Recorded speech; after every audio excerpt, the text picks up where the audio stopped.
Hello friends, good evening. आपका study support channel में स्वागत है। हम इसके पहले वीडियो में कुछ इम्पॉर्टेंट टॉपिक्स बताए थे और एक्सरसाइज 2.2 के क्वेश्चन नंबर 1 का पहला सवाल बताए थे। अब क्वेश्चन नंबर 1 का दूसरा सवाल सॉल्व करने के पहले हम कुछ इम्पॉर्टेंट फार्मूला को देख लेते हैं। तो ये है हमारा फार्मूला कि शून्यकों का योग alpha plus beta is equal to minus B upon A. आप उस वीडियो में देख चुके हैं, फिर भी यहाँ पर एक बार मैंने एक्सप्लेन कर दिया। शून्यकों का गुणनफल alpha into beta is equal to क्या हो जाएगा, सी अपान ए हो जाएगा। फिर हमारा व्यापक समीकरण जो है वो है A X square plus B X plus C. इसी पे हमें लगाने हैं सवाल। द्विघात बहुपद के लिए जो समीकरण मिलेगा, मतलब आगे हमें मिलेगा बनाने के लिए, तो वो होगा के एक्स स्क्वायर माइनस के alpha plus beta x plus के अल्फ़ा बीटा। वैसे तो समीकरण जो होता है वो होता है x square minus alpha plus beta x plus alpha beta, लेकिन के जो आपका क्या है वो एक वास्तविक संख्या है। अब हम चलते हैं एक्सरसाइज 2.2 के क्वेश्चन नंबर 1 का दूसरा सवाल सॉल्व करते हैं। तो हमारे जो सवाल दिया है 4s square minus 4s plus 1 है, जिसमें हम क्या करेंगे, गुणनखंड करेंगे। आपको पता है कि तृतीय पद का गुणा हम प्रथम पद से करेंगे, तो ये हो जाएगा 1 का गुणा 4 में करेंगे 4 आ जाएगा। इसका गुणनखंड 2 और 2 है, 4 और 1 है। यहाँ पे देखना है क्या सुटेबल है, तो हम 2 में 2 जोड़ेंगे क्या आ जाएगा, 4 आ जाएगा। लेकिन हमें माइनस का भी ध्यान रखना है, तो हम अगर दोनों में माइनस माइनस लगा देंगे तो 2 2 तो क्या हो जाएगा, 4 हो जाएगा, लेकिन माइनस चिन्ह जरूर रहेगा। तो हम इसको तोड़ते हैं 4s square minus 2s plus 1। अब 4s और 2s में हमें 2s कॉमन दिख रहा है, इसको हम बाहर निकालेंगे। बचेगा यहाँ पर 2s, यहाँ माइनस, फिर यहाँ 1, फिर वहाँ यहाँ पे भी हम -1 कॉमन कर लेंगे, बचेगा 2s। यहाँ प्लस माइनस जब बाहर निकला तो ये माइनस हो गया, -1 हो गया। अब इन दोनों में ये कॉमन है, इसको हम एक साइड कर लिए और इसको एक साइड कर लिए। अब देख रहे हैं कि दोनों एक ही चीज़ है। हम एक बार क्या करेंगे, एक 2s minus 1 is equal to 0 कर लेंगे। इसके बाद देखेंगे 2s माइनस 1 इधर गया प्लस 1 हो गया, s इज इक्वल टू 1/2 हो गया। और ये यही है, इसलिए इसका भी s इज इक्वल टू 1/2 हो जाएगा। ये है अल्फ़ा और ये है बीटा। अब हमें देखना है शून्यांकों और गुणांकों के बीच का संबंध। तो हम जानते हैं कि शून्यांकों का योगफल होता है alpha plus beta is equal to minus B upon A. अब अल्फ़ा का मान 1/2 है, बीटा का मान 1/2 है, इज इक्वल टू यहाँ माइनस बी है और यहाँ पे बी का मान क्या है, -4। माइनस माइनस से क्या हो गया, प्लस हो गया। तो +4/a का मान क्या दिया है, 4 दिया है, तो 4/4 हो गया। 4 से 4 कैंसिल, ये जोड़ेंगे क्योंकि देखिए हर बराबर, इसलिए हर को ऐसे लिखेंगे। ऊपर वाला जोड़ लेंगे, 1 1 2 हो गया, 2 2 से क्या हो गया, कट गया। अब अल्फ़ा इंटू बीटा वाला भी देख लेते हैं, शून्यांकों का गुणनफल। तो alpha into beta is equal to C upon A formula होता है। अल्फ़ा का मान 1/2 है और बीटा का मान भी 1/2 है। सी का मान यहाँ पर क्या दिया हुआ है, 1 दिया है। ए का मान यहाँ क्या दिया है, 4 दिया है, इसलिए क्या हो जाएगा 1/4। और हम जानते हैं कि मल्टीप्लाई में ऊपर का गुणा ऊपर, नीचे का गुणा नीचे होता है। तो 1 करना में 1, 2 दूनी 4, 1/4 बराबर 1/4। तो ये क्वेश्चन नंबर 1 का दूसरा सवाल हमारा सॉल्व हो गया। अब हम देखेंगे क्वेश्चन नंबर 1 के तीसरे सवाल को। हम जानते हैं सवाल दिया गया है 6x square minus 3 minus 7x। इसको हम अच्छे फॉर्म में बना लेंगे, 6x स्क्वायर फिर -7x फिर -3 मैंने कर लिया। अब देखेंगे फिर से वही रूल अपनाएंगे, 6 त्रिक 18 कर दिए। अब इसका गुणनखंड 6 3 है, 9 2 है, 18 1 है। अब हमें देखना है कौन सुटेबल है। 6 में 3 जोड़ेंगे 9 आएगा, 9 में 2 घटाएंगे 7 आ जाएगा। तो मतलब हमारा दूसरा वाल सही। तो ये हो जाएगा 6x square minus 9x plus 2x। क्योंकि यहाँ पे देखिए माइनस का चिन्ह हमें लाना है, घटाना है, इसलिए घटाने के लिए क्या करना होगा, बड़े के आगे माइनस का चिन्ह देना पड़ेगा। तो हम क्या कर देंगे, -9x प्लस 2x -3 कर देंगे। अब यहाँ से हम देखेंगे कि यहाँ से कुछ कॉमन दिखाई दे रहा है, वो है 3x। 3x को जब बाहर निकालेंगे तो ये 3 2 जाए x बचेगा, 1 x बचेगा, फिर माइनस का माइनस, 3 3 का 9। फिर यहाँ से हम क्या कॉमन करेंगे, 1 कॉमन करेंगे, क्योंकि कोई चीज़ कॉमन दिखाई नहीं दे रहा है। तो जहाँ कुछ कॉमन नहीं होता वहाँ 1 कॉमन निकल सकता है। तो ये हो जाएगा, क्या हो जाएगा 1, और यहाँ पे बचेगा 2x माइनस 3। अब इसको हम आगे सॉल्व अगर करें तो यहाँ पे 2x माइनस 3 हो जाएगा और अगले ब्रैकेट में 3x प्लस 1 हो जाएगा। ये हमारा प्राप्त हुआ। अब इसको हम आगे सॉल्व करते हैं। तो हमारा यही क्वेश्चन है ना, 2x माइनस 3, 3x प्लस 1, यही आया था वहाँ पे। हम इसके आगे सॉल्व करेंगे तो ये एक बार हम 2x माइनस 3 को लेंगे, बराबर 0 कर देंगे। तो ये हो जाएगा 2x, ये -3 इधर गया, +3 हो गया, x बराबर, ये देखिए गुणा में इधर गया, भाग में हो जाएगा 3/2 हो जाएगा। x इज इक्वल टू क्या आ गया, 3/2। अब एक बार हम 3x plus 1 is equal to 0 को भी ले लेते हैं। तो ये हो जाएगा 3x इज इक्वल टू -1। अब ये x यहीं रुकेगा, 3 इधर जाएगा तो ये हो जाएगा -1/3।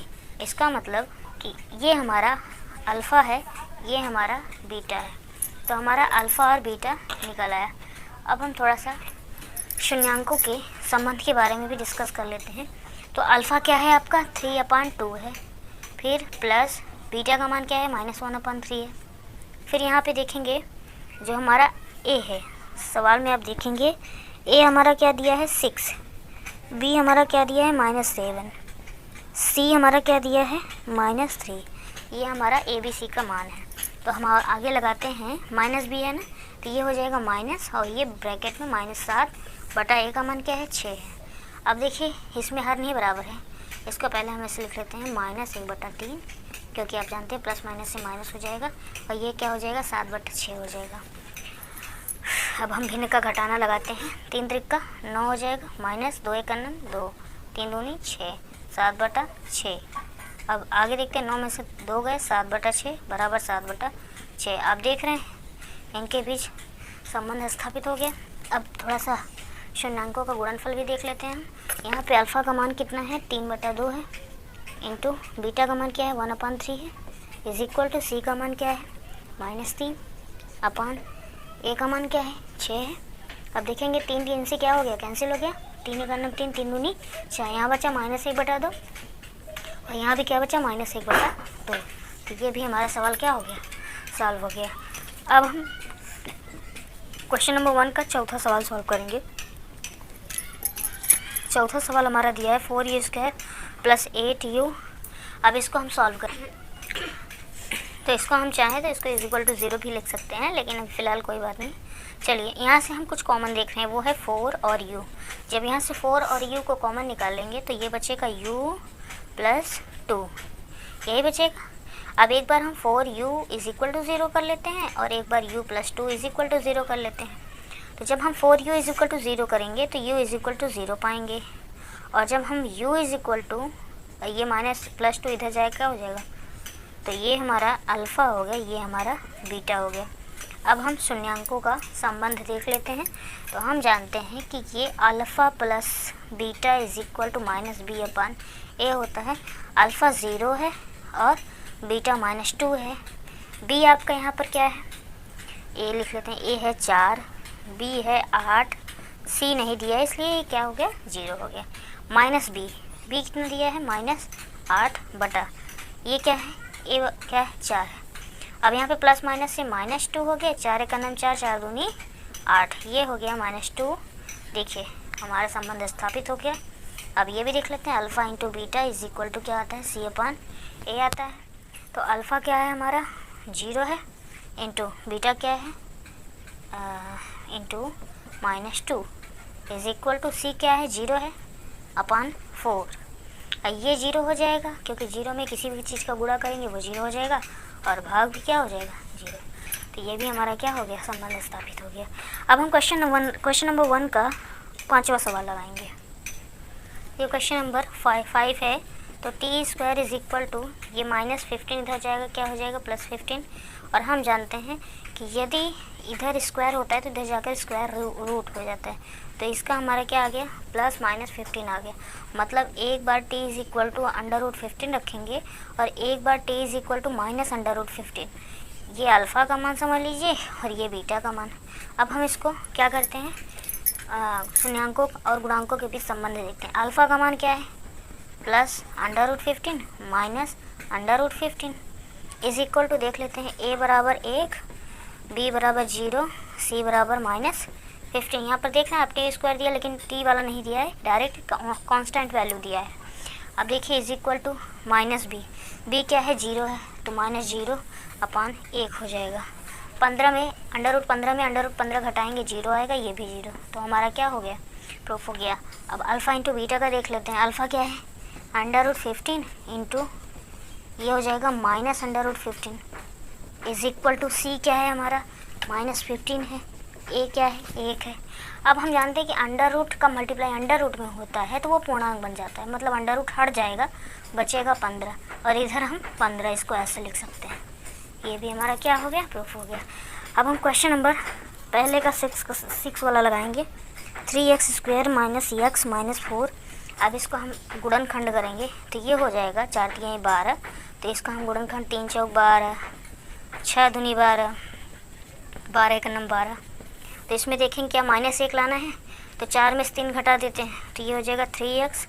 माइनस लाने इसलिए बड़े को माइनस कर दिए और plus 3x minus 4 is equal to 0 कर नहीं, अभी रहने दीजिए। यहाँ से हम क्या कॉमन करेंगे, x कॉमन करेंगे तो बचेगा हमारा क्या 3x माइनस 4। यहाँ पे +1 कॉमन करेंगे तो बचेगा 3x माइनस 4।